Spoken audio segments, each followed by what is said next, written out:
우리는 정신의 병을 예방하기 위해서는 그 무엇도 하지 않는다. 현대인은 몸보다 정신이 더 아픈데도 예방할 생각을 하지 않는다. 와 닿습니다.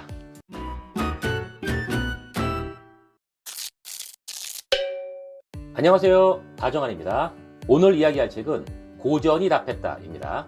2024년 8월에 출간됐고요. 지은이는 고명환. 어디 익숙한 이름 아닌가요? 네, 맞아요. 그 개그맨 그 고명환 그분이에요. 근데 이분이 지금은 좀 다른 일들을 하고 계신데 먼저 메밀국수집 사장님이시고요. 또 아침마다 긍정학원이라는 걸 외치는 유튜버도 하시고 전국에서 강연을 하시는 강연자세요. 또 여러 책을 쓴 그런 작가의 삶을 살고 있는 정말 다방면으로 진심 대단하신 분입니다. 그리고 이분이 쓴 책으로는 4개국에 또 수출이 되고 있다고 하는데, 나는 어떻게 삶의 해답을 찾는가? 이 책은 돈 버는 법에 관한 이야기. 책 읽고 매출의 신이 되다. 이런 책을 또 썼어요. 이 양반 TV에서 잘 안 보이더니 잘 살고 있었네요. 이 고명환 씨가 예전에 교통사고가 크게 났대요. 그리고 나서 병원의 의사가 이틀을 넘기기 어렵습니다. 마음의 준비를 하시죠. 드라마에서 자주 나오는 말이죠. 이런 사형 선고급의 매트를 날리는 바람에 정말 절망에 빠졌어요. 그런데 기적적으로 살아난 거죠. 그리고 어떻게 됐을까요? 의사한테는 별 말을 하지 않았대요. 그러면서 앞으로는 언제 죽을지 모르니까 하고 싶은 거 다 하면서 살겠다고 생각을 고쳐먹었대요. 그러던 어느 날 고전을 읽다가 인생의 해답을 발견을 했는데, 이때부터 이분이 나는 누구인가? 어떻게 살아야 하는가? 무엇을 행해야 하는가? 이런 것들을 고민하면서 삶이 도대체 무엇인지를 고민하고 궁금해질 때마다 계속해서 고전을 읽고 또 읽었대요. 결국 거기서 많은 답을 얻었습니다. 그렇게 본인이 알게 된 답을 엮어서 만든 책이 바로 이 책이에요. 고전이 답했다. 이 책입니다. 사람한테 묻지 말고 고전한테 물어라. 그 안에 진짜 길이 있다. 고전을 읽어라. 몇 번이고 읽어라. 나에 대해서 그리고 삶에 대해서 답을 해준다. 제가 정리한 건 아니고요. 책에 이렇게 써 있어요. 제가 이 책을 읽고 정리한 내용은 이래요. 죽음의 문턱 앞에 가본 사람이 삶을 바라보기 위해서 고전을 읽었다. 그랬더니 그 고전에서 원하는 답을 얻었다. 뻔한 문장처럼 들릴 수도 있는데 뭐 어쩔 수 없네요. 그냥 이렇게 정리가 안 돼요. 꼭 죽음의 문 앞까지만 가야지만 이런 걸 느낄 수 있는지 좀 의문이 들기도 하지만, 무언가를 확실하게 느끼기에는 또 죽음만한 게 없나 봐요. 죽기 직전까지 가봐야 되는. 네, 가볼까요? 그러고 싶진 않은데. 이 책의 앞부분에서 고명환 씨는 이런 말을 해요. 독자 여러분들께 고전의 유익함을 알려드리고 싶어서 이 책을 썼는데, 그 유익함의 혜택을 가장 많이 받고 있는 사람이 나다. 역시 나를 구하는 유일한 길은 남을 구하려고 애쓰는 것이다. 대박이지 않나요? 나를 구하는 길이 남을 구하는 길이고, 남을 구하려고 했더니 나를 구원했대요. 네. 세상 사람들 모두가 이렇게 산다면 더 이상 바랄 게 없겠습니다. 자, 몇 가지 내용을 좀 알아볼게요. 스스로 생각하는 것이 직관이고, 누군가의 완성된 생각이 개념이다. 그래서 직관이 개념 앞에 있어야 한다고 쇼펜하우어가 말했다. 유명하신 분 나왔죠? 아르투베 쇼펜하우어 맞나요? 네, 이분. 우선 직관이라는 단어하고 개념이라고 하는 단어를 이렇게 좀 대비되도록, 이해하기 쉽도록 구분해서 설명을 하는 게 전 정말 좀 놀라웠습니다. 특히나 이 개념이라는 단어가 이 군생활을 하신 분, 군대를 다녀오신 남자분들한테는 정말 정겹고 정겨운 단어죠. 야, 어디서 개념 없는 짓을 하고 그래? 개념이 없다는 말 많이 듣지 않았나요? 그리고 또 많이 썼어요. 그리고 또 이 직관이라는 단어도 또 그래요. 다소 좀 어떤 날 것의 느낌이 나면서 어떤 면으로는 좀 위험한 구석이 있고 투박한 느낌이 들기도 해요. 그래서 개념이라고 하는 거는 다소 좀 정제된 상태의 어떤 고급스러운 뜻을 가진다고 생각을 했는데, 사실 우리가 나이가 들어가면서 정말로 우리한테 필요한 것은 훌륭한 개념이 아니라 자신만의 직관이라는 겁니다. 저는 어떤 직관을 갖고 있나요? 자, 직관과 개념, 이 둘 다 우리 생활에 필요해요. 뭐 직관이 좋다고 하니까 개념 이런 건 필요 없다, 이렇게 생각하는 건 아니죠.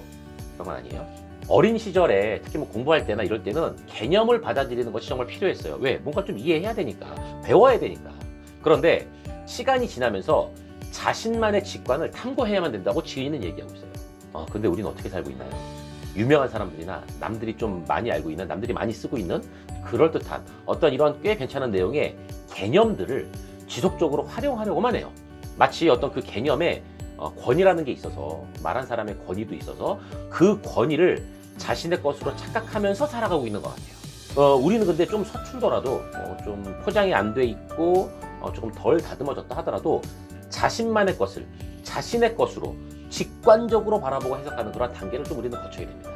자, 결론적으로 말하면 사회적인 통념의 어떤 그런 개념을 잘 받아들이는 것이 필요하지만 이것을 받아들여서 궁극적으로는 자신만의 직관으로 발전시켜야 되는 거죠. 근데 또 거꾸로 사는 것 같아요. 자신만의 직관은 없어지고 자신한테 자신이 없어지고 사회적인 통념의 어떤 개념만을 갖고 살아가는 그런 모습으로 보입니다. 물론 이게 틀렸다는 건 아니에요. 다만 진정으로 원하는 자신다움의 직관이 만약에 없다면 살면서 그만큼 갈증을 느낄 수 있다는 거죠. 이 지은이가 그랬대요. 근데 죽음의 이곳까지 가본 사람의 대부분은 진정한 나로 살지 못했음을 후회해요. 왜 나 자신으로 살지를 못했을까요? 왜 그럴까요? 아마도 직관이 없어서 그런 게 아닐까라는 생각을 한번 해봅니다. 나 자신을 규정 짓고 제대로 바라보려고 하는 자세, 이게 없었던 거죠. 아니면 자신의 모습을 자신 있게 바라볼 용기가 없었던 건가요? 뭐가 됐든지 간에 자, 결론적으로는 이렇게 하면서 자신이 어떠한 모습이고 또 어떠한 것을 좋아하고 원하는지를 제대로 알지 못했기 때문에 제대로 살았다고 말하기가 어려워요. 이렇게 살지 말자고요. 앞으로는 자신의 직관으로 살아가시려고 노력을 한번 해보자고요. 눈치 볼 거 없어요. 자, 한마디로 직관은 그 사람의 삶의 노련미와 인생의 노하우가 아닐까라는 생각을 한번 해봤습니다. 다음이에요.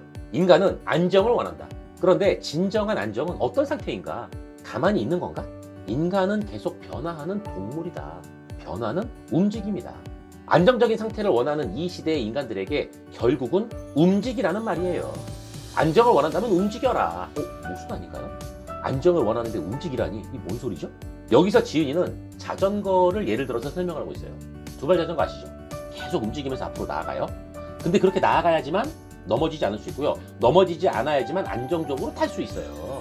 인간도 역시 계속 움직여야 안정적이라고 비유를 하고 있습니다.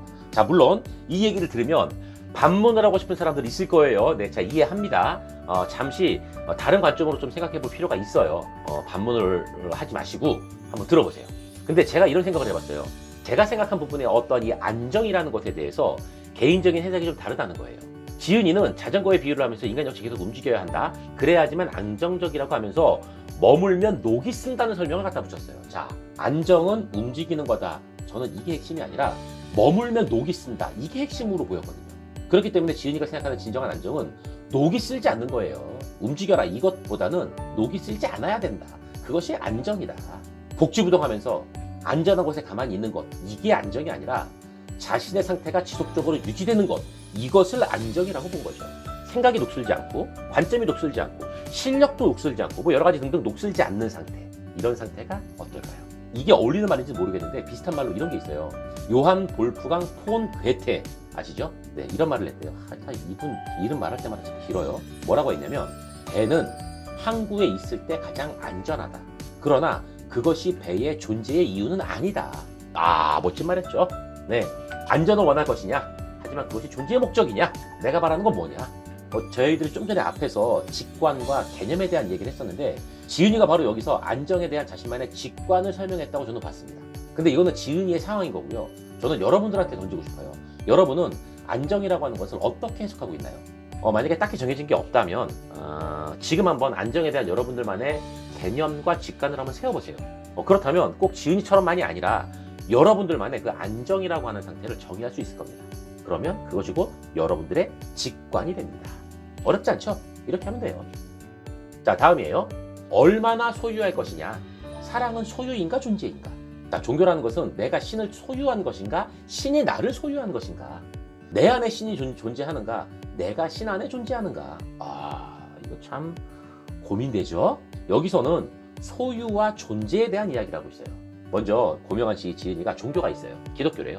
그래서 종교에 비유해서 설명을 한 것으로 보이고요.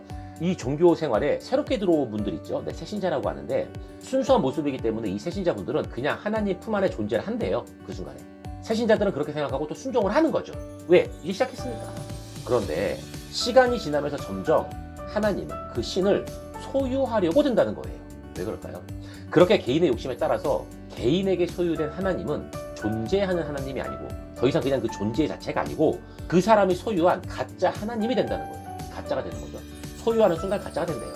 종교에서의 모습을 접목시키면서 좀 기가 막히게 설명을 했는데 이건 종교에서뿐만이 아니라 연인관계, 가족관계, 그리고 우리가 일상적으로 하는 대인관계, 여기에서도 적용이 되는 문제라고 봤습니다. 존재 자체로 의미가 있는 건데 이걸 소유하려고 하면 그때 탈이 나죠. 사랑하는 연인도 어때요? 그냥 처음에는 그 존재만으로도 참 사랑스럽고 좋아요. 근데 사귀면서 소유하려고 하는 그 순간부터 불화가 발생하죠. 시작할 때는 그저 바람만 봐도 하트 뿅뿅 그냥 내가 모든 걸 다 해줄게 넌 가만히만 있어 쌩 난리를 피다가 무슨 말을 해도 그냥 베벨레 하다가 다 경험 있죠. 그런데 시간이 지나면 내가 욕심이 생기고 소유하려고 하는 순간부터 뭐를 해도 마음에 들지 않는 그런 상황이 돼요. 마음에 들지 않는 거 투성이에요. 자, 정리해보면 어때요? 소유된 거는요 정지된 상태고 존재는 움직이는 것이라고 볼 수도 있습니다. 사랑에서 소유는 구속과 간섭이라고 볼 수 있고 존재는 그냥 바라보면서 인정하는 것 그 자체예요. 독서는 어때요? 소유는 암기를 하려고 하는 것이고요. 존재는 그냥 깨달음 자체라고 할 수 있고 또 제가 하고 있는 지금 유튜브도 어때요? 유튜브 콘텐츠에서도 소유하는 것은 아마 모방이나 뭐 따라하는 것 이렇게 볼 수 있고 존재는 창조라고 볼 수도 있겠죠. 생뚱맞은 게 아니에요. 이렇게 다 소유와 존재를 저희들이 비유하고 비교할 수 있어요. 사회생활에서도 마찬가지죠. 소유와 존재는 어떻게 비유할 수 있을까요? 여러분들이 한번 해보세요. 여러분들이 생각하시는 분야에서 소유와 존재를 한번 비교해보세요. 이거 나름 재밌을 겁니다. 근데 웬만하면 소유하지 마시고 그냥 존재하도록 놔두세요. 애들도 그래요. 나의 욕심으로 부모의 욕심으로 만들려고 인도하려고 이끌려고 소유하는 순간 답답한 거지 그냥 아이들 존재하도록 내버려 보세요. 서로가 편해요. 쉽지 않죠 근데 이게 저도 이게 너무 쉽지 않아요. 힘들어요. 자, 이렇게 다음으로 넘어가겠습니다. 자, 다음이에요. 우리는 정신의 병을 예방하기 위해서는 그 무엇도 하지 않는다. 현대인은 몸보다 정신이 더 아픈데도 예방할 생각을 하지 않는다. 와 닿습니다.